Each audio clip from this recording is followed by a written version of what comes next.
तो हमने सबसे पहले चार्ट के ऊपर ऐसे एरिया फाइंड करने हैं जहाँ पर मार्केट को रोका जा रहा है या रुक रही है। अब याद रखिएगा, बहुत ही सिंपल बताने की कोशिश कर रहा हूँ मैं कि या तो मार्केट ऊपर जा रही है तो उसके मध्य मुकाबल सेलर आ गया तो वो मार्केट को रोक देगा, आगे नहीं जाने देगा। और अगर मार्केट आगे जा रही है और मज़ीद बायर नहीं आ रहा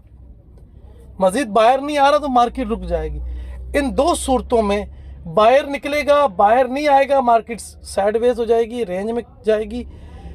बायर आ रहा है, उसके मुकाबले में सेलर आ गया है तो मार्केट साइडवेज हो जाएगी। अब इन चीज़ों को हम सादा ट्रेडिशनल चार्ट पे सपोर्टेशन, trend channel, top bottom, swing high low, day high low या सप्लाई डिमांड एरिया या ऑर्डर ब्लॉक में देखते हैं। हमारे पास इससे हट के इसके अलावा कोई दूसरा चार्ट पैटर्न या उसको वेरीफाई करने का तरीकाकार नहीं है। लेकिन इसमें ट्रेडर आ रहा है या ट्रेडर नहीं आ रहा है, ये हमें कौन बताएगा?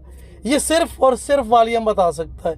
तो इस पिछले बात के साथ इस बात को हम जोड़ेंगे कि वॉल्यूम हमें कैसे वेरीफाई करता है कि किसी एरिया में अगर वॉल्यूम आ रहा है और मूव नहीं हो रही तो इसे हम ऑब्जर्व कहते हैं। मतलब ये है कि सप्लाई या डिमांड का वो एरिया बदस्तूर कायम है, वो अपनी जगह पे काम कर रहा है।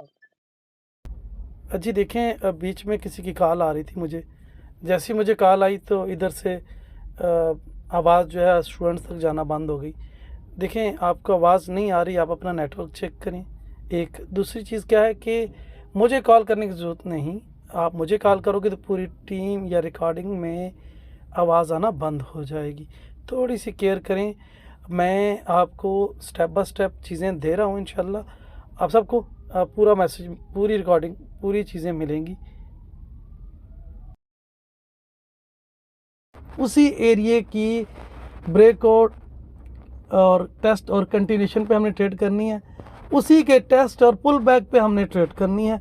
सबसे पहले तो हमें चार्ट पर अपना वो एरिया फाइंड करना है कि जहाँ से हमने मार्केट में इन होना है।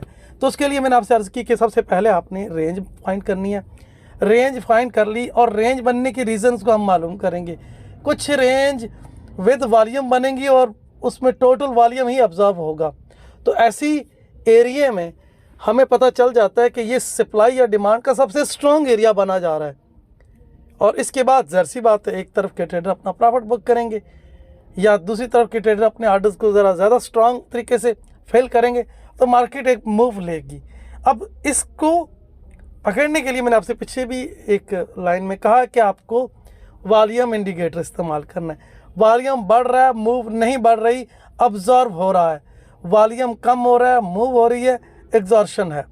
वॉल्यूम भी नहीं है, मूव भी नहीं है, मार्केट साइडवेज है, तो मार्केट में या तो कोई बड़ी न्यूज़ आ रही है, उससे पहले ट्रेडर मार्केट में खामोश है, या फिर मार्केट में ट्रेडर का इंटरेस्ट जो है वो ख़त्म हो गया है, ना बायर एंट्री कर रहा है ना सेलर एंट्री कर रहा है। अब दो ही चीज़ें हैं, सेलर आ नहीं रहा, बायर एंट्री नहीं कर रहा। जो बायर आए थे वो निकलेंगे, तब भी मूव मुमकिन है।